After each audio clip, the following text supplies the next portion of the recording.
What happens when you put 300-pound grown men in a violent sport and tell them to hate each other twice a year for decades? You get NFL rivalries, baby. From frozen tundras to southern showdowns. From broken tables to broken dreams. These aren't just games, they're blood feuds that define entire cities. Let's count down the most vicious, petty, and downright savage rivalries in football history.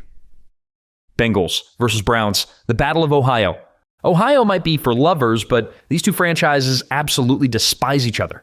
This is personal. Paul Brown founded the Browns, got fired, then created the Bengals out of pure spite in 1968. Talk about holding a grudge. The rivalry was competitive from the start, with the teams splitting their games in the 1970s. The Bengals actually won the AFC Central over the Browns in 1970 and crushed them 33-7 to open the 1974 season. Since the Browns were reestablished in 1999, Cincinnati has dominated the series with a 28-21 record against Cleveland. The most savage moment, 2007, when the Bengals knocked Cleveland out of playoff contention in the final week. Browns fans still haven't recovered. Fun fact, these teams have combined for exactly 0 Super Bowl wins. That's 106 seasons of futility between them. At least they're consistent. The Battle of Ohio is less about glory and more about which franchise can be slightly less miserable. When these teams meet, it's not pretty football. It's a desperate fight to avoid being Ohio's biggest disappointment. The winner gets bragging rights at the unemployment office. Because let's face it, neither team is going anywhere important in January. But the hatred, that's championship level. Titans versus Jaguars, the forgotten feud. Nobody outside Tennessee and Florida cares about this rivalry, but these expansion cousins from the 90s absolutely loathe each other. The Titans lead the series 35-26 overall. The rivalry really heated up in 1999 when Tennessee swept the Jaguars, beating them twice during the regular season and again in the AFC Championship game, handing Jacksonville both of its only 2 regular season losses and its only postseason defeat that year. The peak pettiness? 2018, when Jaguars running back Leonard Fournette was caught on camera yelling at a Titans fan during a home game. He was penalized by the team shortly after the altercation. These two franchises have played over 60 seasons combined and have made just 1 Super Bowl appearance, Tennessee in 1999. But at least they never lack for drama. What makes this rivalry special is how personal it gets despite national irrelevance. These aren't glamour franchises. They're the NFL's middle children, fighting for attention while everyone watches Cowboys-Packers. The players know it, the fans know it, but that somehow makes the hatred even more intense. When your biggest rival is also your only rival anyone remembers, every game becomes your Super Bowl. They've ruined each other's seasons more times than either fan base can count, which in the AFC South is really saying something.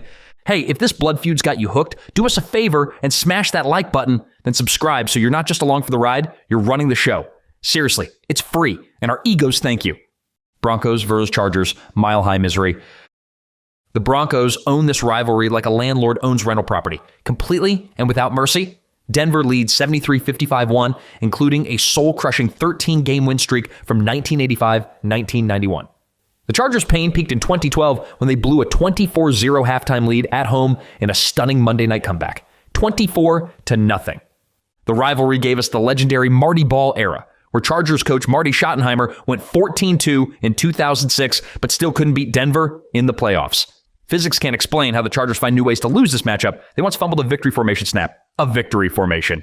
The altitude at Mile High isn't the only thing that leaves Chargers players gasping for air.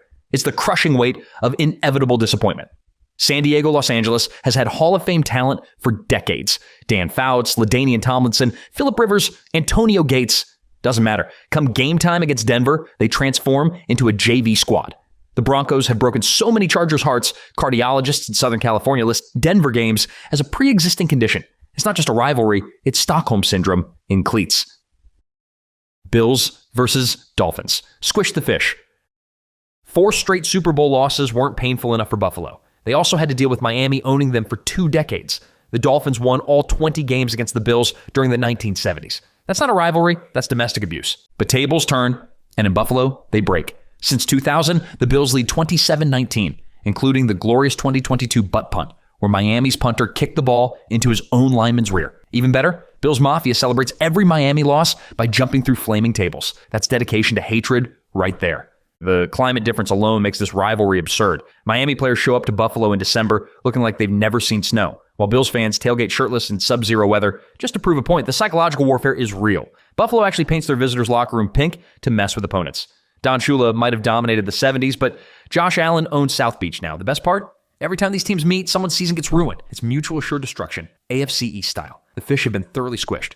Jets versus Patriots. The Belichick betrayal. This rivalry has everything. Coaching defections, spy scandals, and the immortal butt fumble. It started with Bill Parcells jumping ship in 1997. peaked with Belichick's napkin resignation, I resign as HC of the NYJ, and featured enough drama to fuel a Netflix series. The Patriots dominated with a 37-11 record during the Brady era, including the 2012 Thanksgiving butt fumble, where Mark Sanchez ran face first into his lineman's posterior and fumbled. But the real savagery? Spygate 2007, when the Jets ratted out their former defensive coordinator Belichick for filming signals, cost him $500,000, and the Pats a first-rounder. That's what you get for writing your resignation on a napkin, Bill. The coaching carousel between these teams reads like a soap opera. Parcells to the Jets, Belichick to the Patriots, Mangini to the Jets, then tattles on his mentor. Rex Ryan shows up talking about feet and not kissing rings. It's dysfunction meets dominance, and for 20 years, the Patriots made gangrene see red. Every Jets fan has PTSD from watching Brady march down the field in the final minutes. The rivalry cooled when Brady left, but the scars remain. Jets fans still check under their beds for Belichick at night. Saints vs. Falcons. Dirty South showdown. When your rivalry has its own Wikipedia page for most memorable fights, you know it's real. The series is tied 56-56, but the hatred is infinite. These teams legitimately despise each other's entire cities. Atlanta thinks New Orleans smells. New Orleans thinks Atlanta has no culture. They're both right. The defining moment? Steve Gleason's punt block in the 2006 Superdome reopening after Katrina. They built a statue of it without the Falcons logo because Atlanta refused permission. Peak petty. In 2017, the Falcons blew a 28-3 Super Bowl lead. Saints fans still wear 28-3 jerseys to games. Some wounds never heal. This rivalry transcends football into cultural warfare. New Orleans jazz, gumbo, and Mardi Gras versus Atlanta's hip-hop, peach cobbler, and traffic. The trash talk writes itself. Players switch teams and immediately become public enemy number one. Deion Sanders did it and needed a police escort. The games are so violent, the NFL has literally changed rules because of Saints-Falcons fights. When these teams meet, it's not about playoff implications. It's about civic pride. The winner city talks trash for 6 months. The loser city plots revenge. That's what makes this the NFL's best geographical rivalry. Chiefs versus Raiders. Just win, baby, or just fight. Al Davis versus the world started here. Since 1960, these teams have combined for 13 playoff meetings and approximately 4,000 personal fouls. The Raiders' motto, just win, baby, should be just hit somebody, baby. Peak savagery came in 1970 when Chiefs linebacker Jim Lynch literally knocked out Raiders QB Darryl LaMonica and then dated his sister. The rivalry produced Ben Davidson's infamous spear on Len Dawson that caused a bench-clearing brawl. Modern era, 2017 when Marshawn Lynch got ejected for running onto the field from the bench to fight. Some things never change. The Raiders perfected the art of being villains, and the Chiefs were their perfect foil. Midwest nice versus Oakland nasty. Arrowhead Stadium and the Black Hole created two of the most intimidating environments in football. Players openly admit they saved their hardest hits for this game. It's gotten so violent that referees mentally prepare for Chiefs Raiders like they're going to war. The NFL schedule makers know what they're doing, often saving this matchup for primetime because America loves violence. When these teams meet, someone's leaving in an ambulance. It's not about winning pretty. It's about surviving. 49ers versus Seahawks, the modern mauling. This wasn't even a rivalry until 2011. Then, Pete Carroll, Jim Harbaugh, and pure NFC West hatred turned it nuclear. The tip heard round the world. Richard Sherman's deflection in the 2013 NFC Championship launched 1,000 memes and one epic postgame rant. Don't you ever talk about me. Turkeygate 2014. Seahawks players ate turkey on the 49ers logo after a Thanksgiving win. The disrespect. Sherman versus Crabtree became Ali versus Frazier. These teams hit each other so hard the NFL changed rules. The rivalry cooled when Harbaugh left, but Niners fans still boo Sherman in retirement. That's commitment. What made this rivalry special was how quickly it escalated from nothing to nuclear. Two coaches who genuinely despised each other. Two defenses that could have played in the 1985, and two fan bases ready to go to war. The 12th man versus the faithful. Even the nicknames fought. Stanford versus USC coaching rivalry continued in the pros. Every game felt like a playoff atmosphere because usually it determined who won the division. The Legion of Boom versus the Gold Rush. These teams didn't just play football, they tried to end careers. Modern football at its most violent. Giants versus Eagles. Concrete jungle chaos. Philly fans threw batteries at Santa. New York fans, well, they're New York fans. This rivalry features 96 years of Northeastern nastiness. The Eagles lead 96-89 too, but who's counting? Everyone's counting. The miracle at the Meadowlands in 1978 saw the Giants blow a sure win by fumbling instead of kneeling. Philly returned it for a touchdown. Joe Pisarcik never lived it down. Fast forward to 2010, Michael Vick's punt return touchdown got called back, so Deshaun Jackson ran another one back on the very next play. Giants punter Matt Dodge was basically exiled from New Jersey. The I-95 corridor hatred runs deep. These cities compete in everything. Cheesesteaks versus pizza, Rocky versus King Kong. The Liberty Bell versus the Statue of Liberty. Eagles fans travel well to MetLife Stadium, turning Giants home games into Philly home games. The disrespect is mutual and magnificent. Players hate each other, coaches hate each other, even the mascots probably hate each other. When the Eagles finally won their Super Bowl, Giants fans had to hear about it every single day. Forever. The rivalry isn't just about football, it's about which city owns the Northeast. Spoiler alert, neither does, but they'll die trying. Ravens versus Steelers. Defensive demolition derby. Since 1996, Ravens-Steelers games have become legendary for their physical intensity. While exact averages like 47 big hits, 12 fights, and 3 broken bones per game aren't supported, it's well documented that these matchups are among the NFL's most violent and hard-hitting rivalries. They're built on bone-jarring hits, from Ray Lewis and Hines Ward to recent confrontations, and have spawned rule changes and widespread respect for their brutal nature. The Ravens replaced the Browns as Pittsburgh's blood enemy and immediately made it personal. 7 straight games decided by 7 points or fewer. Ryan Clark knocked out Willis McGahee so hard both players left in ambulances. Ray Lewis versus Troy Polamalu was like watching Godzilla fight King Kong. Now it's TJ Watt terrorizing Lamar Jackson twice a year. The NFL Films guy literally said, covering this rivalry gave him PTSD. That's not hyperbole. This is smash-mouth football at its most brutal. Both teams built their identities on defense, so games often end 13-10 with 17 injured players. The hatred is professional. These teams respect each other so much, they try to kill each other. Baltimore stole Cleveland's team and Pittsburgh's defensive blueprint, creating the perfect storm of animosity. Terrible Towels versus Purple Passion, Steel City versus Charm City, pierogies versus crab cakes. The cultural differences fuel the fire. When these teams meet, the winner doesn't celebrate. They limp off the field grateful to survive. It's not pretty, but it's beautiful. Cowboys versus 49ers, the 90s glory days. 3 straight NFC championship games, 5 combined Super Bowls in 4 years. This wasn't a rivalry, it was the NBA Finals of football. The catch started it in 1981, but the 90s made it legendary. Deion Sanders played for both teams. In the same season, the 1994 championship saw the 49ers stuff Emmitt Smith on 4th and 1. Cowboys fans still wake up in cold sweats. These teams were so good, the winner went 5-0 in Super Bowls during their peak. The loser went home to cry into their money. Michael Irvin versus Deion, Troy versus Steve, Jerry versus Carmen Policy, even the owners fought. This rivalry defined excellence. 2 franchises that refused to rebuild, just reloaded with Hall of Famers. The salary cap was more of a suggestion than a rule. Every game felt like a Super Bowl preview because it usually was. The contrast in styles, Cowboys triplets versus 49ers West Coast offense created perfect theater. Both teams had Hollywood appeal, primetime slots, and bandwagon fans nationwide. When they met, America stopped to watch.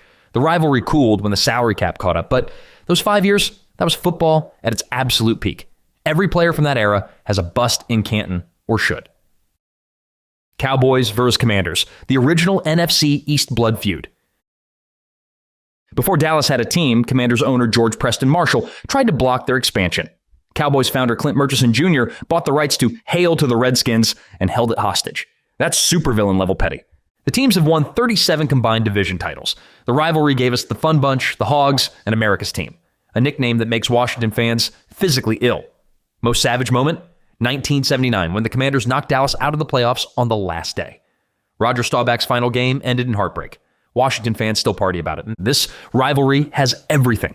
Racist team names finally changed, iconic coaches, and Texas-sized egos versus DC power brokers. Tom Landry's stoic presence versus Joe Gibbs' grinding offense. The Commanders actually had a Dallas week where local radio stations wouldn't play music by Texas artists. That's commitment to hate. Every Thanksgiving, these teams reminded America why they despised each other.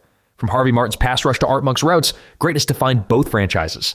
The rivalry lost steam when both teams struggled, but the hatred, that's generational. Grandparents passed down Cowboys Commanders hate like family heirlooms.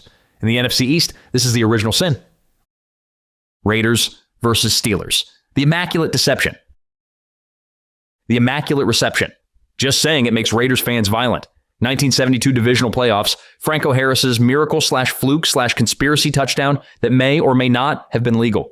50 years later, nobody agrees on anything except that they hate each other. These teams met in the playoffs 5 times in the 70s. The hits were so vicious, the NFL created new rules. Jack Tatum paralyzed Darryl Stingley. Mean Joe Green kicked people in the groin. This wasn't football. It was warfare with hash marks. 4 combined Super Bowls in the 70s came through beating each other senseless. The rivalry cooled when the Raiders moved, but old-timers still refused to shake hands. The culture clash made it special. Pittsburgh's blue-collar steelworkers versus Oakland's outlaws and misfits. The terrible towel versus the black hole. Both teams embraced being bullies, creating an arms race of violence. Games featured more cheap shots than a dive bar. The NFL literally had to step in and say enough with rule changes. Players from that era still won't discuss certain games because the statute of limitations hasn't expired. When documentaries cover this rivalry, they need a parental advisory warning. It wasn't just physical, it was personal. 50 years later, Franco's catch still starts bar fights. Cowboys versus Eagles, NFC East toxicity. Dallas, glamour versus Philly, grit. America's team versus the team that booed Santa. This rivalry has everything. Bounty Bowl, snowballs at Jimmy Johnson, to doing sit-ups in his driveway. These cities hate each other so much, they argue about cheesesteaks versus BBQ. The body bag game of 1990 saw Philly knock out 9 Commanders players, but Dallas fans still bring it up because Philly. Cowboys fans invade Lincoln Financial Field. Eagles fans invade AT&T Stadium. Both claim they own the other's house. The D's caught it and didn't catch it. Debate will outlive humanity. When the Eagles won the Super Bowl, their victory parade specifically routed past all the Cowboys fans' offices. Psychological warfare. This is hatred as performance art. Eagles fans once cheered when Michael Irvin suffered a career-ending injury. Cowboys fans, actually, that was too far even for them. The rivalry represents everything wrong and right with football. Jerry Jones's helicopter literally lands on the field. Eagles fans eat horse manure when they win Super Bowls. Both franchises have been spectacular and spectacularly dysfunctional. The best part? Players openly admit they saved their best trash talk for this game. When these teams meet in primetime, which is always, America gets a 3-hour therapy session in Schadenfreude. NFC East supremacy runs through this rivalry. Packers versus Bears, the granddaddy of hatred. Since 1921, over 200 games, 22 combined championships. This isn't just the NFL's oldest rivalry, it's the NFL's best rivalry. Period. End of discussion. Don't even try to argue. George Halas and Vince Lombardi literally shaped professional football while trying to destroy each other. Bears fans still sing "Bear Down" to the tune of mockery about 1985 being their last Super Bowl. Packers fans wear cheese on their heads in sub-zero weather just to spite Chicago. That's commitment. The Packers recently passed the Bears for most wins in NFL history. After a century of the Bears leading, Brett Favre owned Soldier Field. Aaron Rodgers literally told Chicago fans, "I own you." And he wasn't wrong. But Bears fans remember 1985, McMahon's headband, and Ditka's mustache. Charles Martin's body slam of McMahon was so dirty, the NFL created new rules. This rivalry is so intense, families disown members for switching sides. Wisconsin and Illinois have considered war. When these teams meet, the Midwest stops. It's not just football, it's religion, politics, and generational trauma combined. The Bears still lead the all-time series 95-106-6, but Packers fans will remind you about the recent 11-game win streak. Bears fans will remind you about 1985. The cycle continues forever. Small town versus big city. Cheese versus Italian beef. Tundra versus lakefront. Every stereotype, every grudge, every frozen tear, it all matters. This rivalry isn't just part of NFL history. It is NFL history. From frozen Lambeau to sunny Miami, these rivalries are what make the NFL special. It's not just about winning. It's about making your enemies suffer. Whether you're throwing batteries in Philly, breaking tables in Buffalo, or eating cheese in Green Bay, remember, hatred makes football better. So pick a side, hold your grudges, and never, ever let your rival forget their failures.